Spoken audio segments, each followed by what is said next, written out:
want to know why it is that you're experiencing what you're experiencing, we're going to have a little conversation around that quickly. So the energies are very amplified at the moment, and they're very powerful on both sides, on the dark and on the light side. And things are shifting very, very quickly.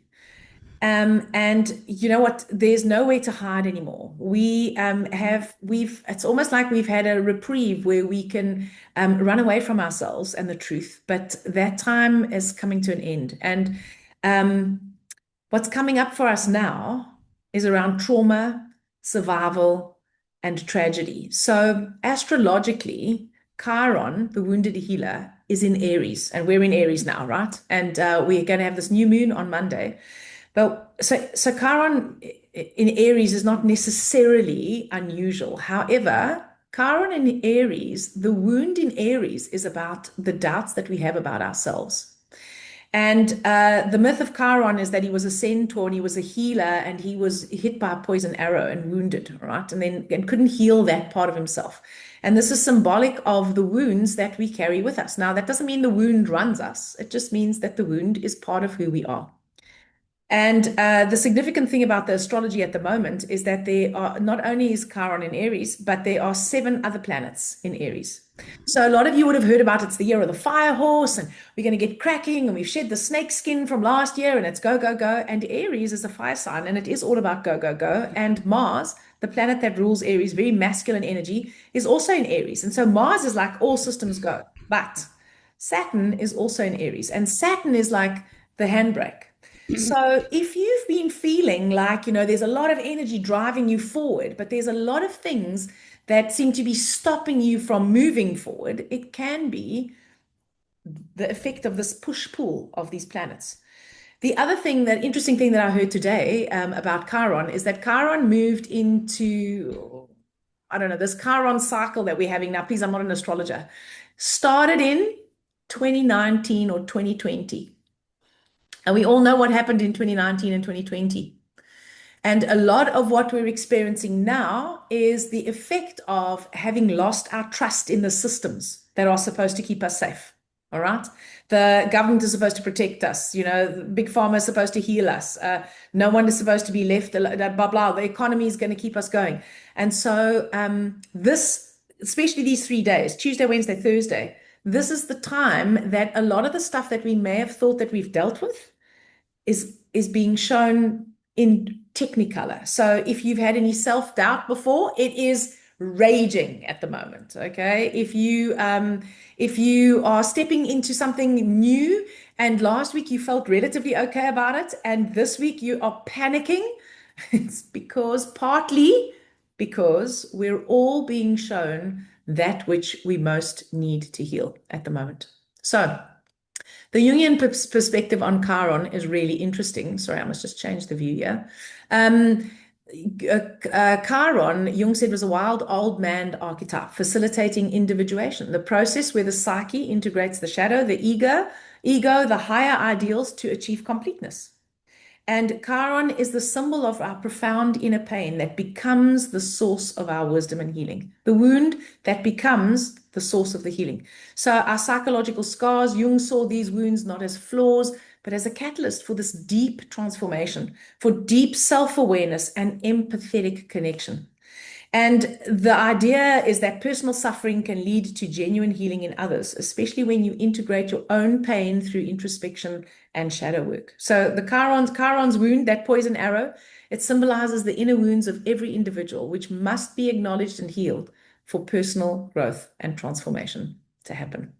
Another interesting little aside, and I'm not going to go on too much about this, is that April is the 4th month of the year, and the number 4 is about breaking boundaries. It's about getting out of the old and letting the new in. It's basically like the housekeeping. It's the number of housekeeping.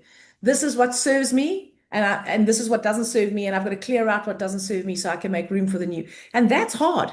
Because I don't know about you, but I don't like housekeeping, and I don't like tidying up, and I don't like cleaning. Some people love it.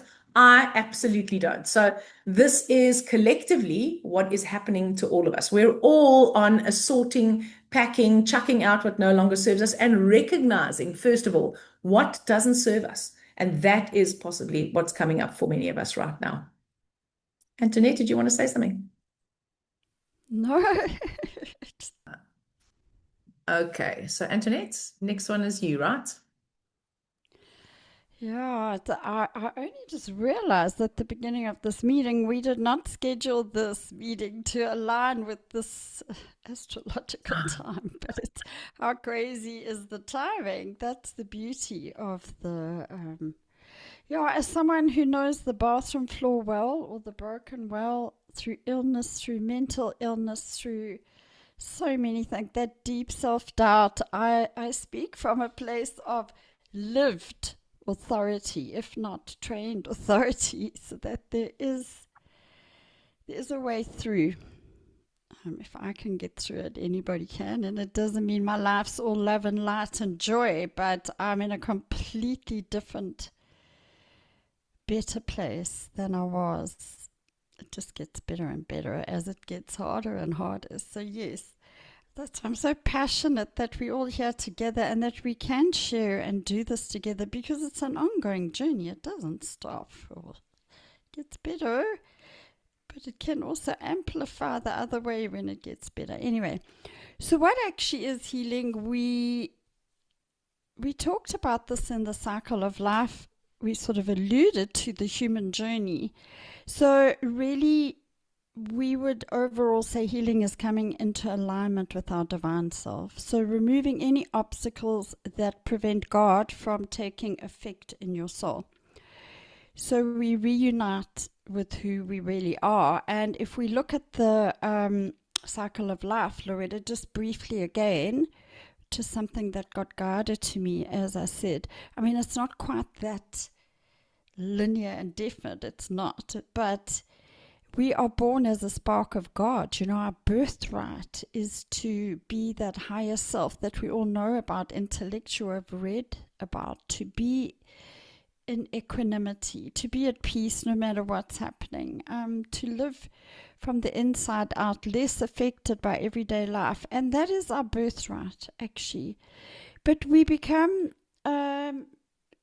right from past lives, if you believe in them, we come into an in utero experience which could possibly be traumatic. We may come into childhoods that are abusive, and even if they're not traumatic, every childhood comes with some socialization and conditioning and forming some limiting beliefs. We've all been birthed at a time into a society that has actually misled us and conditioned us in so many ways. They're so insidious, some of them we don't even realize. So what happens is we just start moving further and further away just because our spark gets layered, that spark of God. And then we start playing out unknowingly a lot of the time. We don't know we've got suppressed emotions, or we're got a lot of stinking thinking that we don't even realize. Underlying anxiety, in my case, completely repressed shame, bitterness, anger. I had no idea any of that even existed until I started bringing it up and looking at it. And we can have a lot of mental anguish. I mean, as a person, I've been successful. I've had friends. I on the external, I've had a good life, but I've lived with mental anguish most of my life, and that's also why I've had a lot of physical problems. And it was only with cancer being broken open with cancer 9 years ago that I started realizing I was suppressing emotions, how mentally anxious I actually was, how many distorted belief systems I have, how codependent, passive aggressive, people pleasing I was, and how addicted I was. I was a functional addict, but so that's the human journey, actually. It's because we're going to have a look at the next slide, but not quite yet. Because we're born into a life and a conditioning process which runs a program for us unknowingly, which is a brain thing. So that means we're pretty messed up, even if we don't look messed up, or we know we're messed up, but we really don't really know what's going on or what to do about it. And then at some point, for most of us, or at more than one point in my life, we just get broken open. It can be illness, bankruptcy, loss, anything, a very hectic addiction, a number of things all at once, a deep, dark night. And that's the state of the shipwrecked. Richard Rohr says most of us have to get to, most human beings get broken open. It's that 4x4, spiritual 4x4 that comes along and says, we have to start looking at doing things differently. And then if we do the journey of individuation, as Jung calls it, and that's the journey we're all on, and why we're here together, is we start deconstructing what we are not. We start looking at how our ego is actually running our show. We start looking at how we're psychologically suffering underneath all our wonderful coping mechanisms. We start having to look and face at all parts of ourselves, our absolute self-hatred in my case, which I've now worked with a huge amount, our shadow stuff, the stuff we don't want to look at or people say we shouldn't. We start doing reparenting, inner child work. And at that point, that is, we go into the crucible of healing. From the brokenness is the crucible. But in that crucible, it becomes quite tough at times because we start seeing parts of ourselves. We have to start changing things in our lives. We realize maybe some really big things have changed. We realize we haven't felt the grief of some loss or something. So, and then we work with that, and that's a journey and a process, and that's the part we're going to talk about a lot tonight, just as a context for this journey that we're all on. Otherwise, we wouldn't be here on this group. But for me, I only realized, honestly, in the last 2 years or so, deep into a 9-year journey, how many subtleties, nuances there were, and how many mistruths I'd bought into, how many ways I was bypassing. And it's okay, it's all part of the process. But I think we can short circuit some of that with good wisdom, knowledge, good insight, good perspective maybe from other people. So Loretta, we can move, I think that, and then if the more we go on this journey of individuation and start functioning beyond our patterns, as it says here, we start choosing to function beyond our unconscious. So the unconscious doesn't run our show anymore. And sure, that's one hell of a journey, but that's the journey that leads us to union with God, with our higher self. But it's like Ruby said, the grapes have to be trampled hard before they become good wine. So if you don't know this about the subconscious or the unconscious and the conscious, it's really worth going back to, I think it's our first episode in the podcast. This is just a neurological fact that who we are by age 7 is who we are the rest of our lives. It's a program that runs our lives, and we don't know it most of the time. So we just call our lives fate when they don't work well. And that is 90% of what runs our show. And on the 10% is this conscious mind where you would say things like, no, I want to change. I am meditating. I'm doing gratitude journals. I know the stuff. I know I love God, but I'm still feeling exceptionally self-doubting. All the kind of things that start when we start realizing that 90% is running our show, but it's very unconscious, then we know we need to start this journey. And this is one heck of a journey that we start making choices beyond our conditioned behavior. We start working with the unconscious, bringing it to the fore, integrating it. But we're going to talk about that now, just as a context for this journey. Now, some of you are already deep into this journey and know a lot of this stuff, and we will all be sharing with each other the more we go. And but just come with very new ears, even if you think you've heard this. Because I knew this long before I got cancer, that iceberg thing, long before. I'd read Bruce Lipton's book, and I had to get a wow snot clap of note to go look at it again and go, okay, I got it now. I better pay attention. I had the same thing, Antoinette. I think I saw that picture with the conscious and the unconscious. I don't know. I was in my 20s. I was like, yeah, man, I've got this. Well, hello. Apparently, I didn't have it as much as what I thought I did. So what do we do? Well, I have to attribute this line, the top line of the slide, to Antoinette. We can no longer be closet spiritual people. And for spiritual, you can put in, I'm going to say, we can't be mechanists. We have to stop buying into the BS that we've been told that, like, humans, it's like an engine. It's like, the body's like an engine, and, it's like a car. You just have to replace things and take out the stuff that doesn't work. And that we treat ourselves as if we're machines, something we're anxious. I don't know, have to take a medication. I've got nothing against taking the medication. I'm just saying is that, it's about suppressing and withdrawing and hiding and basically slapping a band-aid on it. And it's the same with spirituality. We can no longer be closet. We can't be in the closet anymore. We have to come out. We've got to come out and stand for what we believe. And we can't sit on the fence and go, oh, well, I'm not sure about, because the more we're on the fence, the less likely we are to make any kind of forward progress. So it's important that we find what's hidden, that we start seeing our unconscious habit of coping. And if your mind is going, yeah, but how am I going to do that? It is unconscious. So remember that little tool that we had last time said, hey, just start watching your habits, your triggers, what sets you off.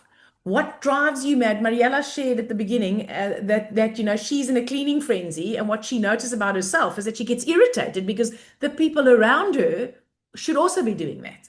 Now, there's nothing wrong with her being in a frenzy, but she's noticed her irritation with everyone, and then decided that she was actually just going to go ahead and do her own cleaning and, like, not let what everyone else is doing be her thing. All right. So that needing everyone else to be doing it my way is possibly part of a pattern. All right. So it's like, what are your behaviors? What are you actually doing? But, the ego is very sneaky, and it'll go, oh, yeah, but I know what I'm doing.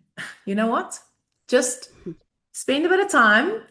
Can we go on the premise that actually we have had the wool pulled over our eyes by our very own ego our whole lives? Because if we go from that premise and we go, okay, I'm just going to approach this as if I actually don't know myself, and I'm going to start observing what kind of person I am. And as we do that, we get to the root cause. We start recognizing how the past, our old habits of thinking, our wounds are running our present. And sometimes when we've got a big, very obvious trauma, we can also go, oh, yeah, well, it's my blah, blah. This happened to me when I was yada, yada, yada. And I mean, many of us have got stories like that. But it's one thing to intellectually know about that painful event. And this is back to what Robin was saying. You can know you had a painful event, but you can process that painful event from the neck up. And that means you're not processing it any other way. And knowing it and actually processing it and feeling it are two completely different things. So it's important that we reveal and that we integrate the hidden parts, because that's the other thing. The parts that we think are ookie, as Antoinette says, we very often, if those were like our children, the independent, positive, successful, I don't know, whatever, those kids we display. The other ones, the ook ones, we hide them in the cellar. We lock them away when visitors come because we don't want anyone to see them. And so this is about not only recognizing that you have these parts that you might judge as being dark or whatever the case may be, but having compassion for that, because you develop that as a defense against potentially being rejected in your life. Whether the rejection was real or whether it was perceived, it doesn't matter. And so this is why it's really important that it's not about revealing the gross so that you can fix it because it's not acceptable. It's about seeing it and having compassion for it. So it's also about meeting our ego. So I've just said, your ego pulls the wool over your eyes, and the ego does get a very bad rap, right? In spiritual practices and a lot of personal development work. But guys, this is a 3D human existence that we chose. And in order to have a vehicle that orients you so that you can actually live this life, you need an ego. So your ego in and of itself, again, it's not bad. Your ego is the thing that's trying to keep you safe. But in keeping you safe, you stay trapped in those 7 year or younger, 7 year old or younger patterns that were required for survival then, that you don't need for survival now, which is why the compassion is so important. And so when you meet your ego and you transform it from being the ringmaster, then it becomes the faithful servant. So this entails us getting into right relationships with our minds. So we have to start becoming aware of what we're thinking. I'm going to take you back to set A. You know, this is a situation. What am I thinking about it? How is it making me feel? Those are thoughts and feelings, right? And that's where the emotional and mental mastery starts. And you might be like, yeah, but what's the point of all of this? Well, the point is that this is like if you've been lying on the couch, you've been a couch potato for 40 years, and now you want a six pack and you want buffed and toned muscles. Baby, you're going to have to probably get a personal trainer and get your ass into some sort of gym or something and you've got to go a couple of times a week. And if you do that and you do that persistently and consistently, you're going to get results. So the shadow work is part of this. It's part of uncovering that uki and integrating it. So it's not about uncovering the shadow, then hating yourself because you have a shadow, then fixing the shadow to make sure that the shadow is not there. That's not what it's about. It's about integrating it. And the more you can integrate your darkness, the brighter your light can shine, because you can't have one without the other. So an analogy that I once heard was that, and this is not an analogy, this is true. So when you get these big trees, like fig trees, big trees, right? Coral trees, fig trees. The root system is the same size as the canopy. You just can't see it. So the root system under the ground spreads to the same diameter, same size as the canopy spreads out into the air.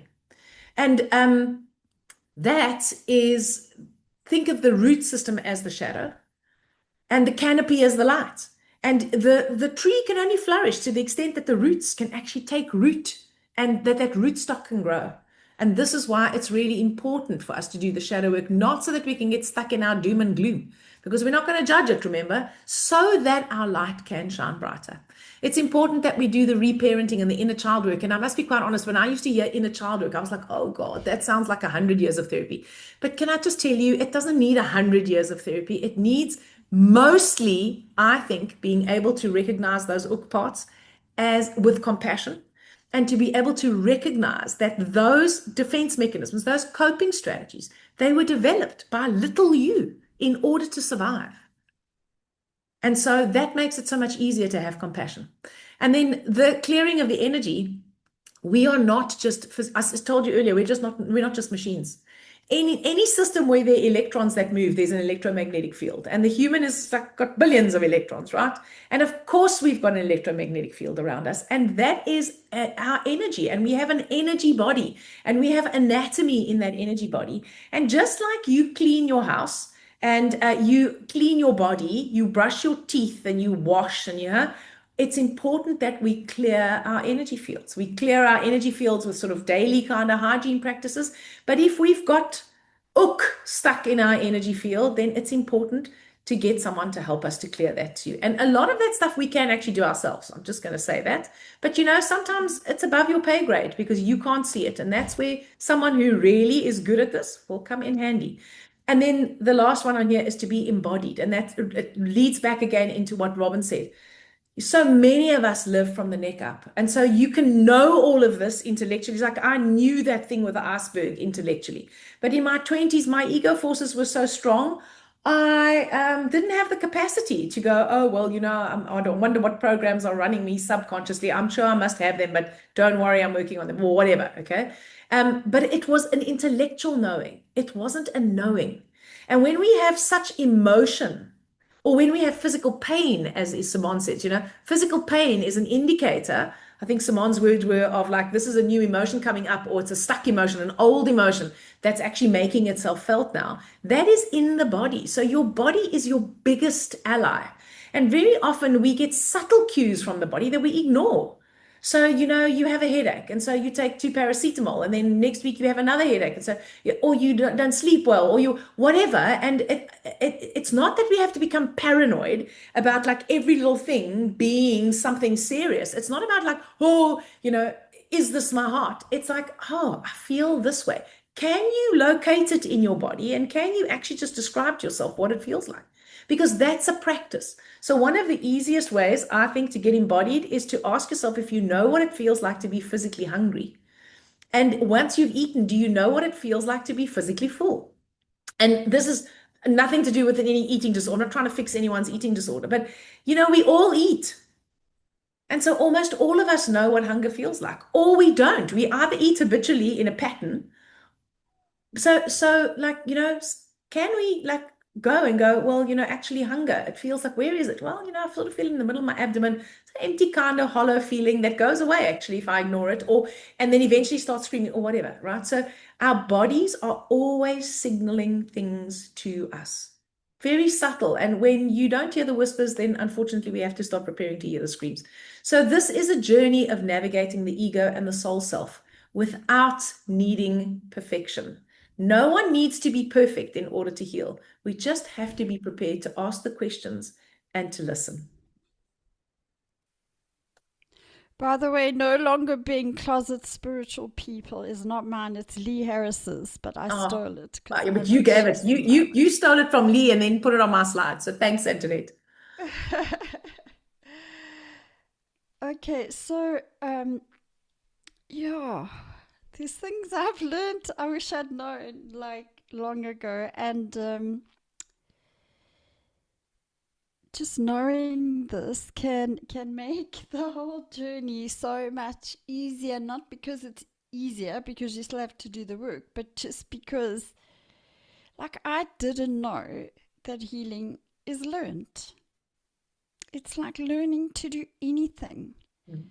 learning to ride a bike, learning to run a marathon, learning for your exams. You can learn to heal yourself from the inside out. And yeah, by the way, Marcia and I spent 15 hours unpacking this journey. Actually, we're going to go through the scaffold that she came up with that was downloaded. So yeah, Marcia really reinforced a lot of these things, as Loretta does with her clients, I think. So healing is an active and consistent practice. It's like anything. If you want to be fit, you go out and you exercise every day. So healing is the same.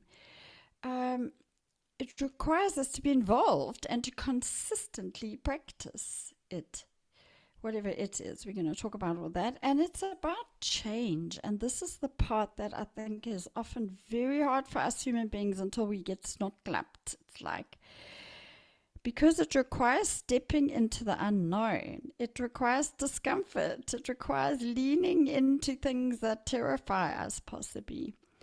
And it's about recalibration. Okay, this is a thing I don't know. I was chasing perfection. I was chasing Zen. I was chasing high vibe.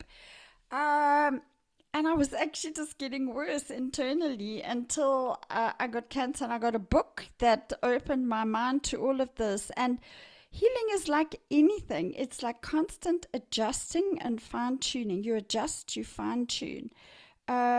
Just like you do, I think, with guitar strings, it's like it's constantly adjusting and fine tuning. And it's reclamation. I loved that. I only found that word recently, but it's the process of reclaiming your authentic self by healing from the past and your limiting beliefs and shedding your external pressures. We kind of know that stuff intellectually. And it is about discovering our true identity beyond social expectations and the emotional baggage. But self reclamation emphasizes self kindness and self compassion, acceptance, reconnecting with all of ourselves rather than fixing, judging, and aiming for perfection all the time. And healing, therefore, is also integration. It's about integrating the dark and the light, integrating the ego with divine self, bringing those parts of ourselves we don't like to the fore, and some of them are never going to go away from me, but integrating them together with my soul self. And it's so much more holistic than I knew. And we're going to go into how holistic healing is, and it all is part of the deal. We can't heal like just do our food and our exercise, and then we're not paying attention to the energetic things or the mind stuff. It's all of it, we work with it together, which sounds like a lot, but it's, it's not so overwhelming, but we have to take into account all of it. That didn't make much sense, but anyway, it will. Loretta? No, that makes, well, I don't know, it makes perfect sense to me. And I just want to say that thing about like, it sounds like an awful lot. It doesn't mean that every single day you've got like 27 practices to do, by the way. No. It's like, because each thing that you do, if you've got a good tool, it works on so many levels. Sometimes it works in ways that you don't even know it's working, all right, until things just start changing for you. So please don't feel overwhelmed by it. So where are we going to start, right? So honest moment by moment, compassionate self-awareness. We have said this a number of times, and we can't change what we can't see, all right? And when we are able to see it without judging it, that's when we become the witness. We start being able to watch it. Like I can watch my mind, not always, eh? When I'm in the middle of it, I cannot. But sometimes I can like watch my mind telling the story. And I'm like, oh, hello. I'm telling that story again. That's just my mind, all right? Now, if I keep on telling the story over and over and over, I've got to think of, well, why am I telling the story over and over? But it's not about, don't worry about the why. It's just about witnessing it. So taking that witnessing position, bringing the light of your awareness to every aspect of yourself. One of my strategies is to be a fixer, to fix things. So you can see why I was in private practice for 27 years with sick people, right? Because I wanted to fix them, felt under huge pressure to fix myself and fix everyone else. And the truth is, no one actually needs fixing. Took me a long time to learn that, but I was always looking for more tools. So I also have a limiting belief of not being good enough. So I always needed more tools. And I kept on thinking the more tools I had, the better it would be. But what I realized was what happened with the more tools I got is like this thing as I started doing just started getting more and more complicated and overwhelming. So I know I've said this a couple of times already tonight, but I cannot emphasize this enough. That simple little set A exercise, right? If you do that exercise every day, I promise you'd rewire your brain.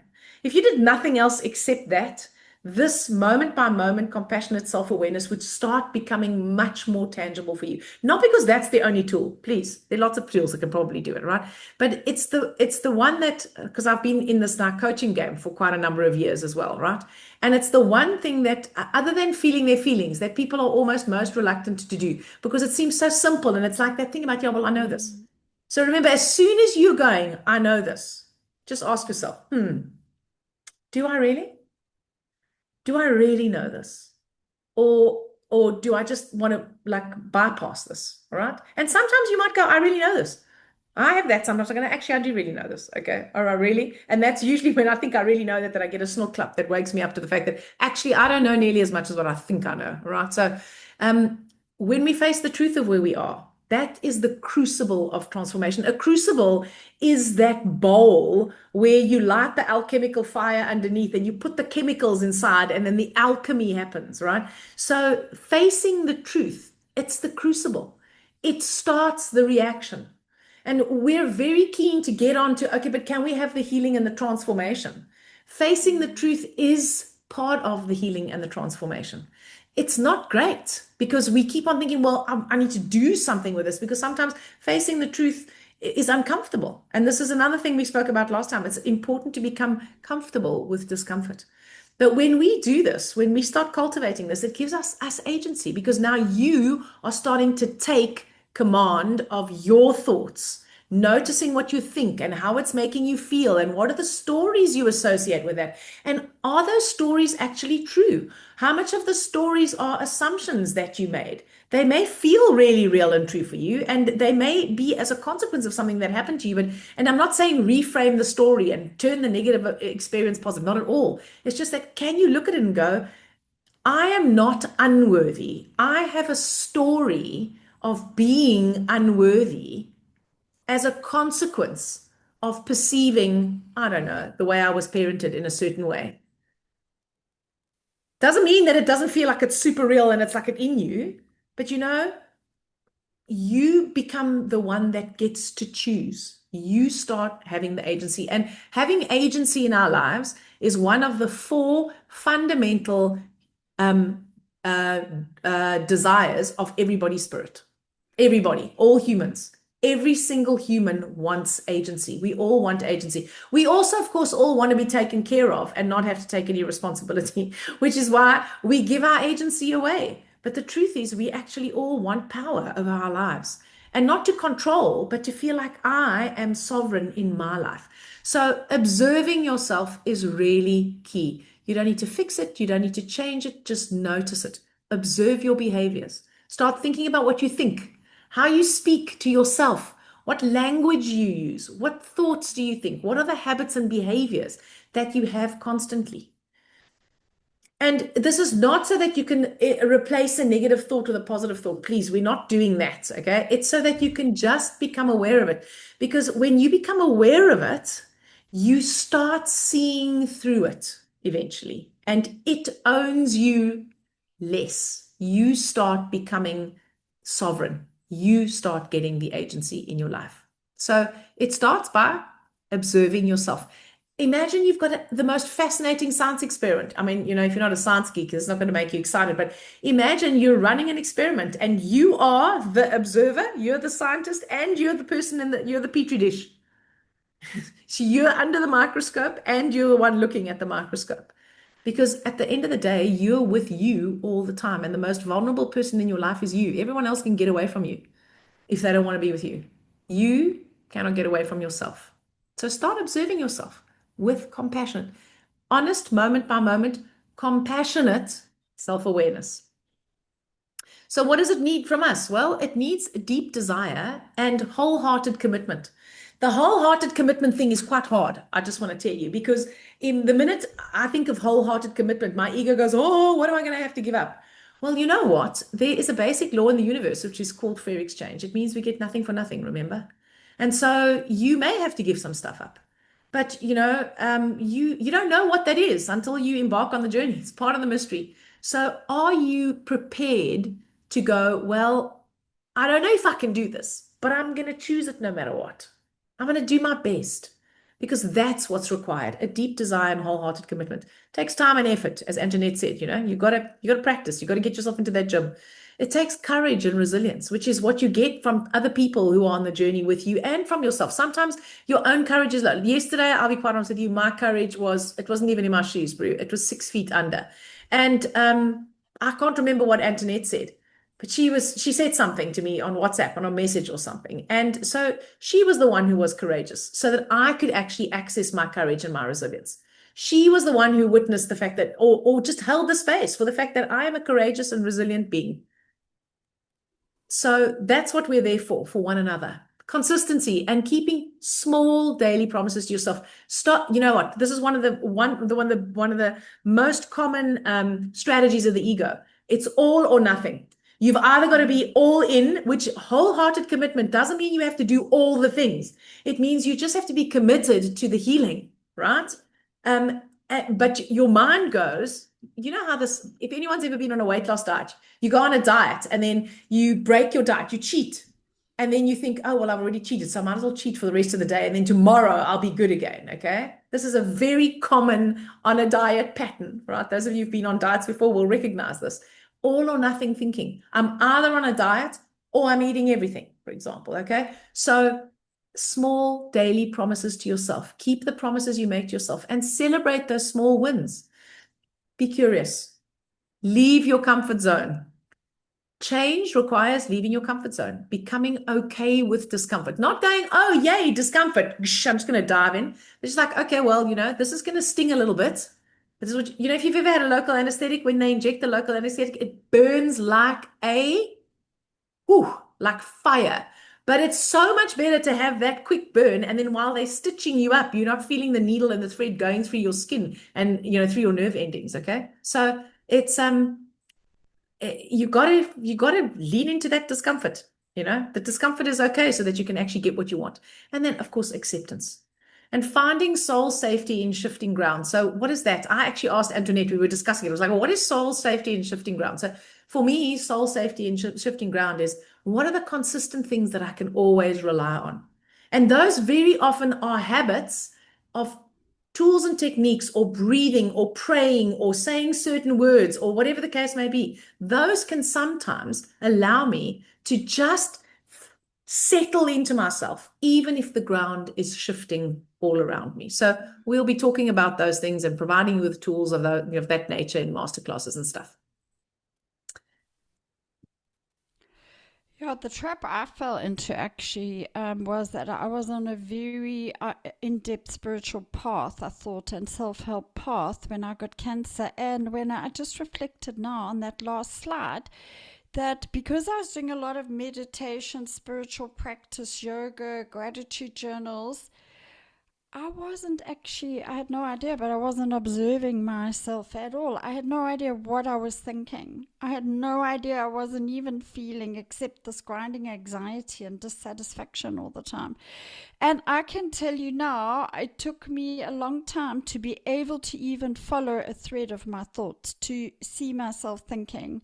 I would find myself getting lost in my head somewhere and go, oh, bring yourself back. There's a beautiful plant in front of you. And then I'm like, what did I just think for the last 10 minutes? So this is, if it's not something you've been cultivating, it might take some time, but it's definitely possible. I almost can observe every single thought that goes through my head now, which is a bit scary at times. But anyway, one step at a time. One step at a time. I fell into that awful trap of it's either dark or light. I'm aiming for Zen. I'm a Leo. I'm an A-type personality. I do everything fast. It must happen fast. Loretta knows that place. We cannot rush this journey. It needs time and it needs incubation, and it stops for pauses at time and then it restarts. It's not something that a one daily practice is going to do in a month. So and there's just no quick fixes, and that's a lie we've been sold. It's going to take putting in the psycho-spiritual muscle so that you know how to deal with what comes up. And we're going to be discussing all of that. We have to do the daily work. By the way, Loretta and I are not going to just talk all the time on the hub. We just, in the beginning, getting through some context. Next time we're going to start diving into the real juicy stuff. Yeah.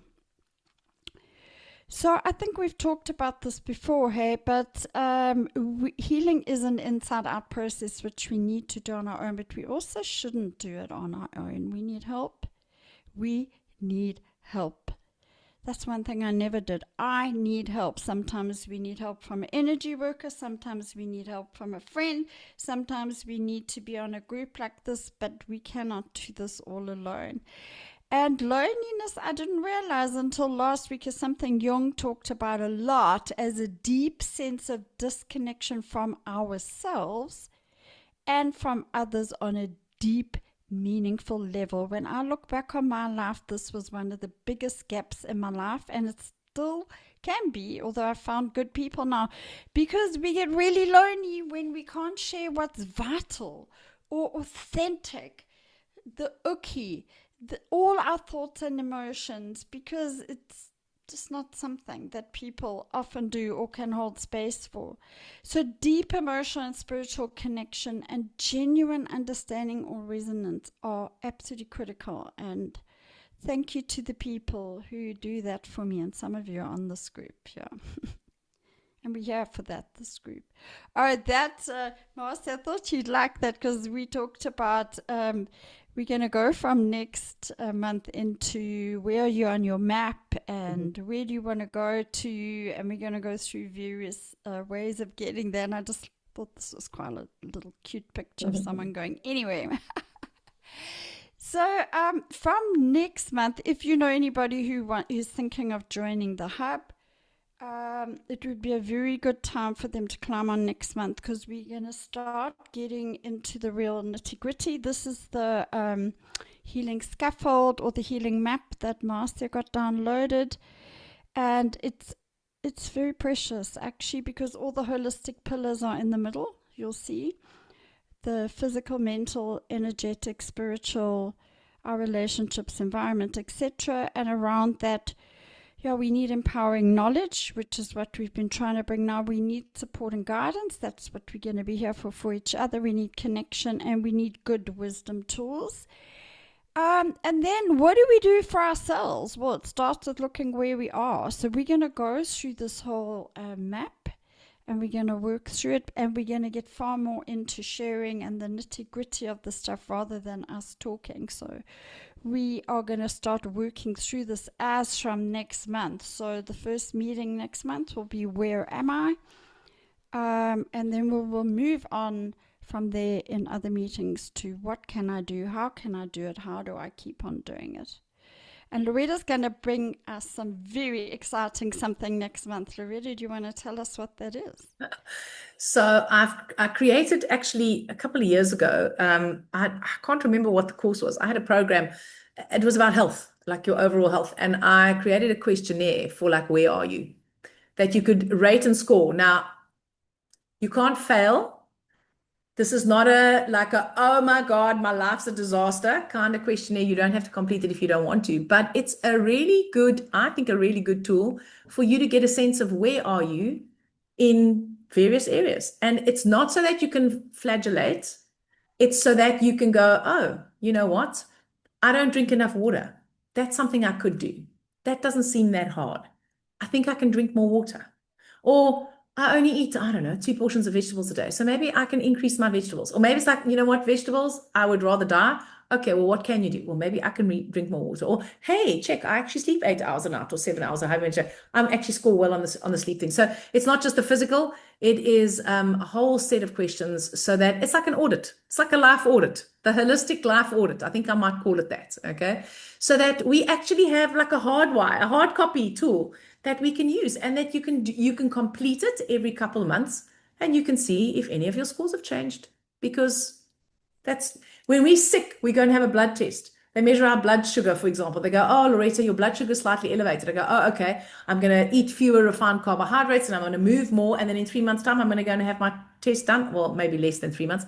And then we're going to measure my glucose again to see whether what I'm doing is actually having an effect on my glucose, right? So it is a tool. Sometimes for some people, these can be hugely anxiety provoking, which is why it's entirely voluntary. But it is a kick-ass questionnaire. So I would highly recommend that you give it a go, even if I have to say so myself, that it's a kick-ass questionnaire.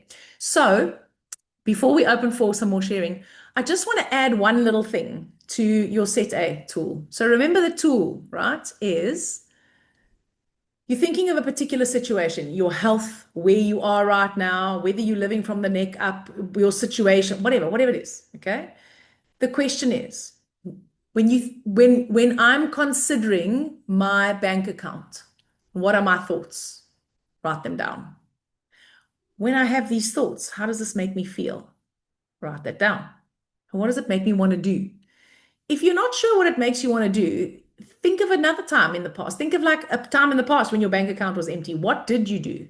Maybe what you did was you always borrow money. I mean, this is a very simple example, but you always borrow money from someone that is good for the money for you. Okay, well, that's not good or bad. It's just that's the habit. You always borrow money. You don't manage your own money. You never have any money. Maybe there's a connection, right? So what does it make me want to do? That's the strategy. That's one of your patterns. And very often, once you've done that thing, ask yourself, let's just say that the thing you do is you ask for money. You pick up the phone and you phone someone who always lends you money, and you phone them and you ask them if you can borrow money. And then once they've lent you the money, you feel you think, oh my God, now I've borrowed the money from them again. And I shouldn't really do this. And I don't know how I'm going to pay this back. And I know I said I could pay this back, but I don't know when I'm going to pay this back. And I actually feel quite bad because now I've borrowed the money, right? What are those thoughts? And then it might be like, oh, I'm just such a useless piece of skin. Why can't I get my money shit together? What's wrong with me? The things that you think when you do the behavior is a continuation of the exercise. Because very often after the strategy, the action, comes the self-criticism and the self-flagellation, which often then has another emotion attached to it. Okay? So that's like part 2. The part that I want to emphasize is that once you've identified the emotion, if you can, you want to just do this simple little thing. Close your eyes. If you want to, put your hand on your heart. Maybe you put one on your belly, one on your heart if you want to. You don't have to. The hands are not essential on this. This is just like connecting to your body because remember, your emotions are thoughts that have become physical. They're somatized now. All right. So you want to connect to your body. That's why I like to do the touching because now I know, okay, I'm connecting to my body. I'm choosing this. And then close your eyes and then just do a quick scan. That emotion, the rage, the sadness, the despair, whatever it is, where in your body can you feel it? Now, you might feel it in more than one place. This is a really good exercise for those of you who say that you realize you live from the neck up. It's an exercise you won't want to do. So remember, the less you want to do it, usually the more you need it. I say this from experience. Okay. So where in my body is it? And what's the sensation in that place? Is there, how do you know it's there? If you say it's in my chest, well, because it feels like a band, or it feels a bit constricting, or it feels heavy, or it feels empty, or whatever, all right? And then can you just sit with it? Can you just gently, no judging, not trying to change it? Imagine you're watching clouds drifting across the sky. You're just observing it. Where is it? What does it feel like? Where is it? What does it feel like? Okay, Simone says she's struggling to remember this tool or exercise. We did talk about it, and I did put it in the group, but don't panic because this week I'm going to put the guided audio version that includes this little emotional part. Okay, so all you have to do is put the earphones in and then just listen to it. All right, and it'll tell you exactly what to do. Okay, so where in your body? What does it feel like? You don't have to do this for 3 hours, just for a couple of breaths.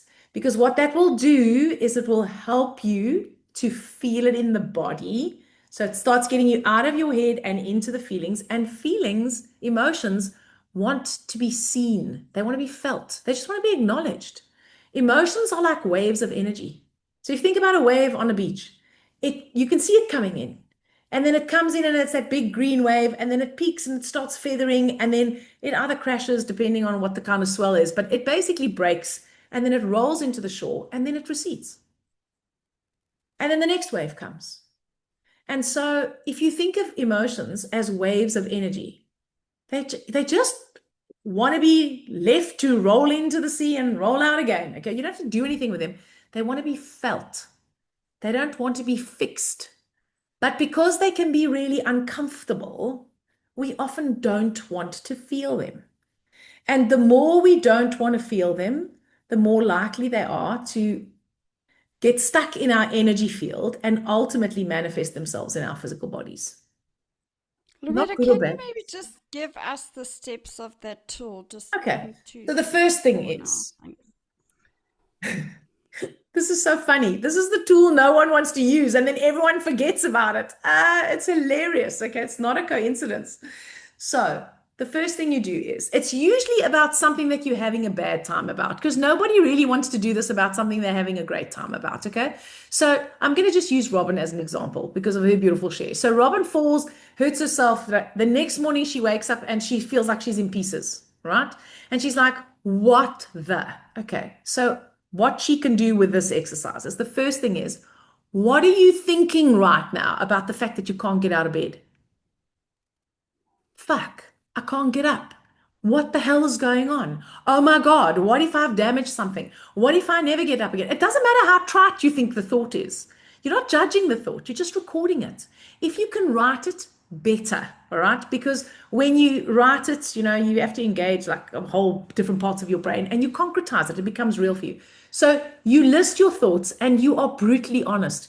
If Robin is having a particularly dramatic moment, sorry, Robin, and it's like, oh my God, I'm never going to walk again. My life is over. Don't try and whitewash it. If that's what you're thinking, acknowledge it. There's no point in trying to learn to observe your thoughts and then going, oh, but I don't like those. I'm not going to worry about those. I'm going to pretend I didn't have that. So one of those things, like, when you've had a fight with someone that you love and you're like, oh my God, I wish I'd just get hit by a bus. I'm not allowed to think that because then it means I want them to die. No, if that's what you're thinking, that's what you're thinking. No one else is going to know, just you. So this thing, this exercise works really well when you're brutally honest, guys.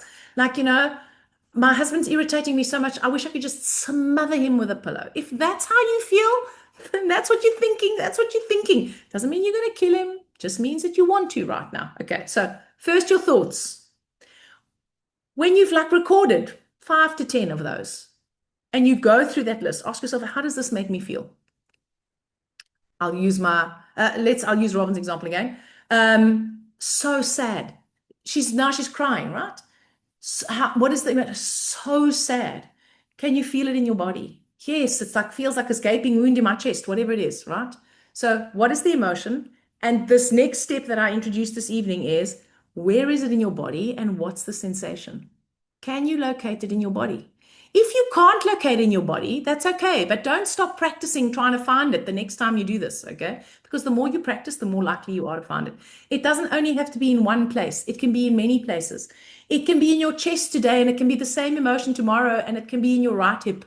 It doesn't mean anything. It's about observing it. And then once you've got the thoughts and the feelings, what does this make me want to do right now? So I'm just going to again use Robin's example. So Robin's like, what does this make me want to do right now? Well, it makes me literally want to just pull the duvet over my head and like not see anyone, not talk to him. I don't want to eat. I just want to completely disconnect and disengage. Okay, then if you want to do this a little bit more, you can go, okay, so I want to disconnect and disengage. That's the strategy. So now what you do is you become alert for when do you disconnect and disengage? And I'm telling you, you will be doing this when you don't get what you want, when things don't go your way, when you have an expectation that someone or something has to be a certain way and it's not. That's when you will disengage, disassociate, eat chocolate, binge watch Netflix, run 10 kilometers, fast for 5 days. It's not a good or bad, whatever it is. It's just it's a behavior. So you're not judging it. That's the exercise. What am I thinking? How is it making me feel? Where is that feeling in my body? And what is it making me want to do? If you only do this once a day, if you only do this once a week, you will cultivate your self-awareness. It'll take a little bit longer. If you do this once a day, you will start observing your thoughts and your feelings quicker and your strategies. You'll be like, oh my God, I just did it again. That was my strategy. Now, it's not like, oh my God, I just did it again. I'm a terrible person. It's like, oops, I just did it again. That was it. I was in my strategy. Every time you recognize it, you rewire another part of your brain that's going to help you recognize it more. You're creating a new neural circuit, right? So when you do a tool, you get the effect of the tool, but you also get the message that you're sending to your subconscious. I'm taking control of learning to master my thoughts and my emotions and observe myself and da, da, da, da. And your subconscious is like, oh, this is what she's doing. Okay, let's find her more opportunities to do this. So every single tool that you apply usually has at least 2 effects. And between me and Antoinette and everyone on this group, I'm telling you now, we've probably got like 1,000 tools in our toolbox, right? And the simpler the tool is, the more likely we are not to want to do it. Because one of the other things our ego does is it goes, it's got to be complicated because my problems are complicated. You don't know what's going on in my head. You don't understand my degree of trauma. This little pissy simple exercise, not going to work for me. Just observe that because that's also a pattern. Can be. Right? How do you feel about doing this? I don't want to do this. Well, okay. What are your thoughts? I don't want to do this. This is a stupid exercise. I don't need to know this shit. I already know myself.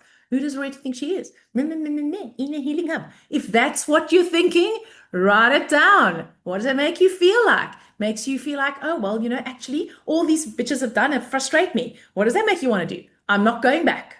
Okay, so do you do that in your life when you don't get what you want and it's not going your way? Do you go, well, screw this, I'm okay? One of mine is like, well, you know what?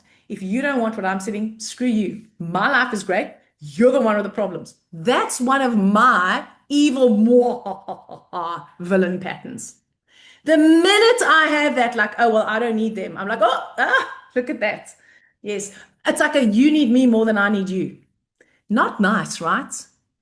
Maybe, I was going to say not the best one to admit, but you know what? It's there. It's one of my patterns. She wrote that one reminds me of like one of the, like, I don't know if you ever watched, I think it was The Little Mermaid. The villain. Oh no, one of the Disney movies, the villain was Ursula, the octopus, right? That's what that one is like. Mwahaha. I need you. You need me more than I need you.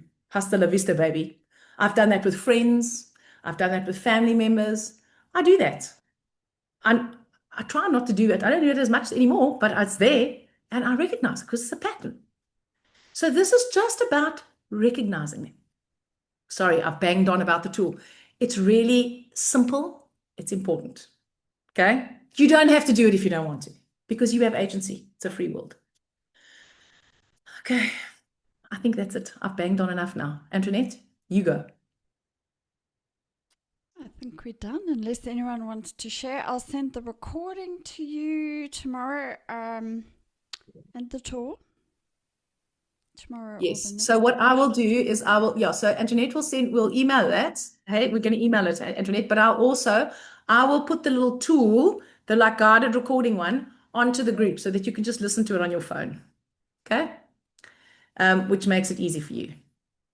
It would be lovely to hear from some of you how you finding your experience on the hub. What would you Did like you actually do more? the tool this week? Anyone? We know I do the Simone did it because tour. she couldn't remember the tool. It's a joke, Simone. It's a joke. Someone's doing so many of her own tools. She's like, I actually did it. Anyone? Share? No one? Sarah. Sarah has Sarah first and then Uta. Did anyone, if I missed someone else's hand, you next, whoever that person may have been. Sarah? Now you've turned your video off, Sarah. Sorry, Come back, Sarah. I can't. I don't know how. Okay, that's fine. Just talk close to the machine, right? Yes, we can. So I wanted to say I had a big aha moment today. Um, I've been listening to you and doing the work, and I had a big aha today with my ego. I had a run-in with somebody at work the other day, and I basically told her to fuck off. Sorry, girls. And she wasn't very impressed with me, but she was being very two-faced. And I thought to myself, well, hell's teeth, you can't bang on about being such a nice person, but you are ugly behind people's backs. And then I realized today I have an ego problem because what I see in other people is I see that they do not want to do the learning, but then I look at myself and say, okay, where do I not want to do that learning? Not necessarily that I, not that it's an ego. Definitely everybody's got an ego, but I learned today that I need to look really at myself hard to work out where I want to go and what I want to do. And that is only through and this working space with everybody and Robin's experience. We all experience that. And I would like to say thank you for the space and thank you, Robin, and thank you everybody else who participated. Thank you, Sarah. Uta, did you have your hand up? Yes, I think you did.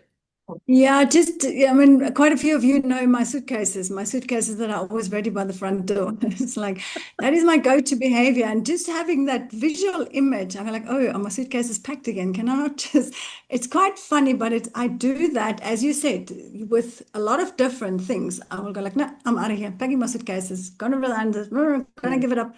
Oh, okay, you're packing your suitcase. Good. Just find something else to do. But then it's like, yeah, but it's my right to pack my suitcases. And I really do have a fat argument with myself. Why? It is my full-blown right to have those suitcases packed. And I go like, okay, just, but I don't, but it's quite amazing how the more I don't do the exercise as much as I should do the set A. So how does it make me feel? What does it make me want to do? But it's amazing how I keep noticing it more and more and more and more to go like, okay, well, then I'm out of here. That's it. I'm done. I'm finished. Yeah. Yep. So and for me, the visual image is very important there. I agree. I agree with you. Yeah. And righteous indignation is always your ego trying to justify why it's okay for you to be why it's okay for you to do your pattern. And it's okay. So listen, doing it is not good or bad, right? But as soon as you feel like my example of like, well, you know what? They need me more than I need them. That's like me going like, well, I have every right to walk away from this relationship or whatever it is. Uta, I have every right to pack my suitcases. Sure, you have every right to pack your suitcases. It doesn't change that wanting to pack your bags and always having an exit is a pattern. It's just a pattern. Make you a good or bad person. It's just a pattern. Thank you for sharing that. Does anyone else have anything that they'd like to share? Okay, so in that case, thank you, beautiful people, for being here. We are just going to close off by just closing our eyes once more. If you want to, you can place your hands over your heart. And just take a couple of breaths into your heart center. Just connect to that heart space once again. And as you breathe into your heart center, imagine sending that energy into your heart field and expanding it. And direct that energy from your heart center back to yourself. And in that space of connecting to our hearts, let us set a gentle intention together that we'll each take one small step on our healing journey this week. That we'll step forward with courage and commitment. That we will practice compassion when we feel resistance. And that we will celebrate the small wins.